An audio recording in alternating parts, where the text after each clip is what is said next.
It is. All right. My name is Jasmine Jenkins. I'm from Houstonians for Great Public Schools. We are a 501c4 nonprofit organization, which means we get involved directly in political advocacy and endorsement of political candidates. I don't have to tell everyone in this room that Houston is the greatest city on the face of the earth, because it is. And we've gotten a lot of national and even international prominence because of that, right? So our city is on the rise. At the same time, much like other large cities around the country, we face a lot of challenges, particularly when it comes to public education and adequately educating all students. I have some quick, fast facts up here from 2015. 15% of our students reach college readiness according to national standards, and college and career readiness standards according to national standards, and that's 15% across the board. If we focus in on just students who come from low-income backgrounds, on just students of color, Latino and African American students, those percentages are much, much lower.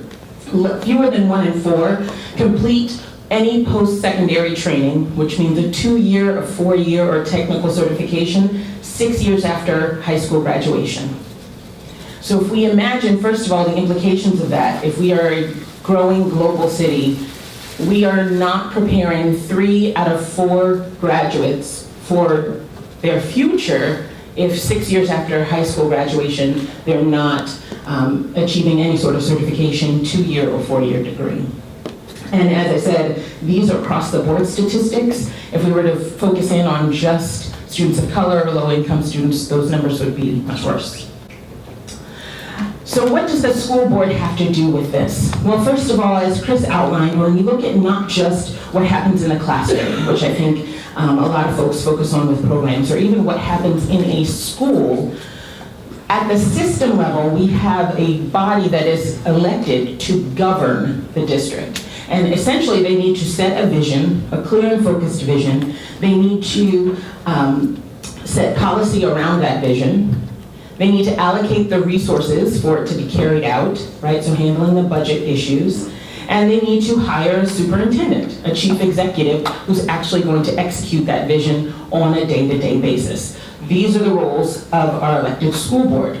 So while they may not be seen in and out of the classroom or in and out of schools, parents don't encounter their school board members very often. Their role is critical in what happens in the day-to-day. So when we have school board members sitting at the top, how can we determine whether or not they're effective?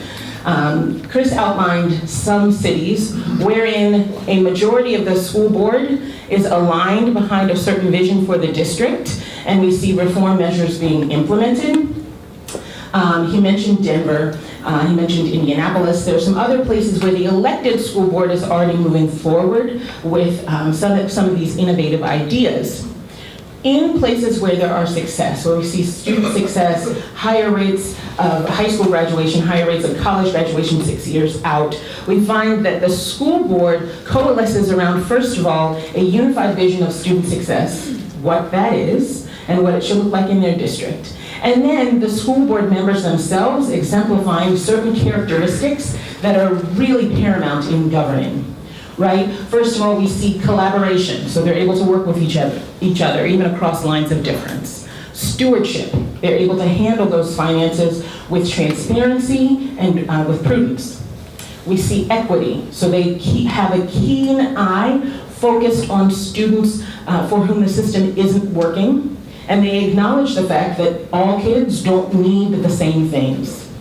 Right? Leadership, they're able to set a clear vision both for the broad district and for their own individual areas, right? They're able to lead both for the district as a whole and for each of their own specific areas of the district.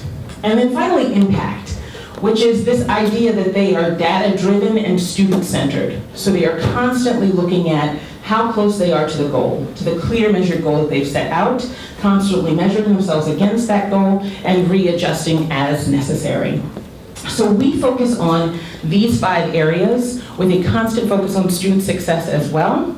in our organization as we take a look at our elected school board members and as we're deciding who would be a good person to be on the school board. Houston GPS also holds these as their 5 core values. Our theory of change is pretty simple.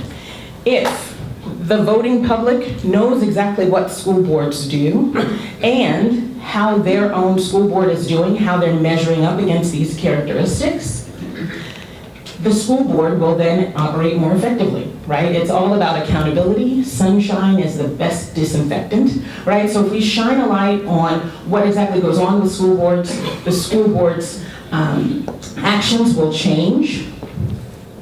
Their conversations, their decisions, their policies will be focused on students, and we will see outcomes improve.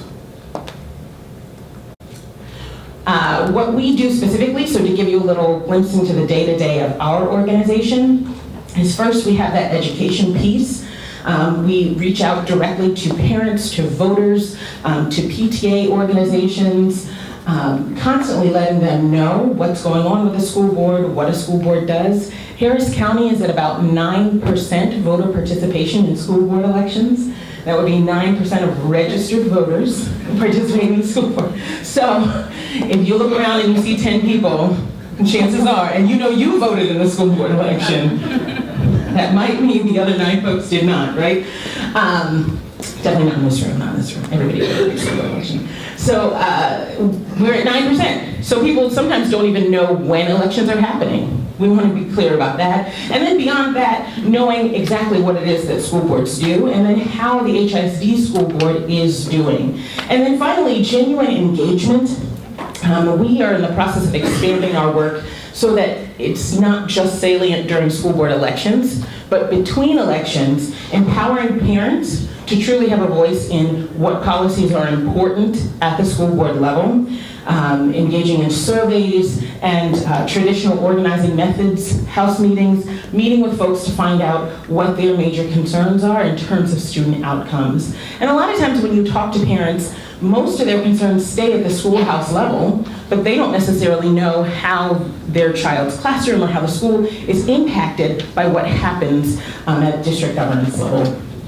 We also go to every single HISD school board meeting. We assess the school board trustees based on a rubric, which is centered around those 5 core values and how they're displayed at the meetings. And then we publish those ratings. They are open to everyone, not just people who are members of Houston GPS, but you can go on our website and find our school board report cards for every single meet. And how they voted. And how they voted, that's right, sorry. I'm so one of my board members is in the audience, thanks Ramon. And how they vote on each measure. That's also something that we take a look at, right? And then finally, in those odd years, we've only been through one cycle as an organization, which was the 2017 election cycle. We do endorse candidates. Our members, we have a membership threshold of $10. And so people can become a member of Houston GPS, can follow us on all forms of social media, have access to all of our information and research, and then also, when it comes time to endorse candidates, participate in our candidate forum and vote for candidate endorsement. And I see one of our endorsed candidates here, Trustee Sung is in the room also. This is just to give you a sense of who we are.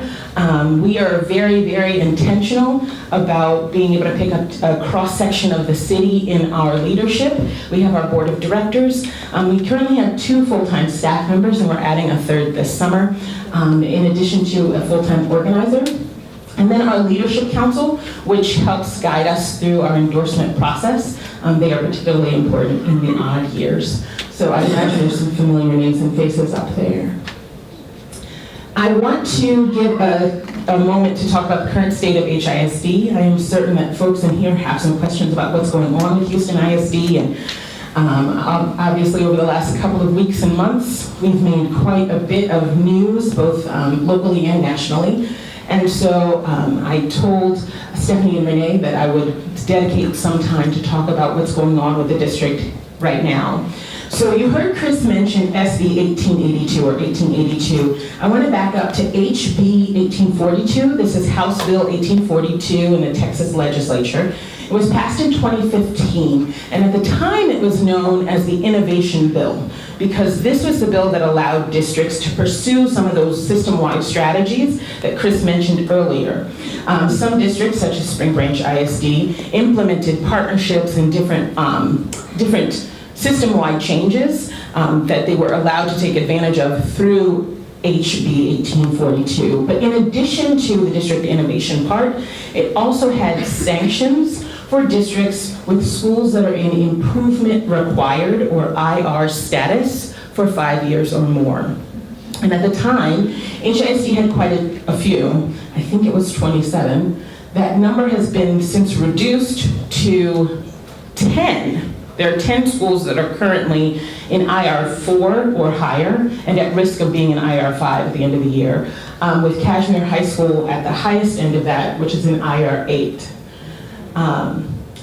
I think the number IR 8 really stands out to me. I think the Chronicle outlined it, that means that 2 full cohorts of students have gone from freshman to senior year in a school where fewer than 50% of the students can meet half of the grade year standards, right? So as much as we are excited about Houston and our city and some of the gains that we've made, we cannot discount the fact that we have failed many, many students over the last many, many years, right? And so those sanctions include potential closure of the schools, or a takeover of our elected board to be replaced by a board of managers by the TEA commissioner. Now, SB 1882, another state law, was passed in 2017 that allowed for partnership agreements with external organizations, either a charter management organization, a nonprofit, a university, another government entity. We could partner with another school district. And there were a lot of back and forth issues with this over the last academic year. That culminated on April 24th at a board meeting where the board did not vote on a partnership agreement with a charter management organization because of a lot of public outcry. The meeting ended up getting shut down. People were arrested. There was quite a big blow up on the part of some parents. And you are looking at a person who attended every single community meeting for these IR schools except one, because we had an event the same night. And while I have no doubt that parents had questions and struggles with what was going on at the schools, I can be honest with you in saying the number one parent response to the trustees was, please just don't close our schools. So cries of who the district partnered with, how those partnerships happened, those were really very, very targeted political organizations that were very intentional in their uproar. And so I just want to be clear that a lot of the backlash and even the people who were arrested at the school board meeting on the 24th were not necessarily parents of students in those schools. So where we're going? Right now, no partnership agreement was reached. The TEA commissioner now has 2 options. He can either close all of the IR schools. This would not be implemented until the end of the next academic year, right? He makes this announcement in August, but those schools would remain open for the year. So some folks I know are thinking, oh my gosh, if he closes the schools 10 days before school starts, that's not what would happen. He would close at the end of the academic year. Or replace the board of trustees with with a board of managers that he himself would appoint. Those folks would be seated sometime around January of 2019. There is still a 1-year waiver of accountability that has been discussed because of Hurricane Harvey. He will make a decision about that in June. But the official letter of sanctions, if he does not give a 1-year waiver for the entire district or for the schools that might be affected, will come out in mid-August.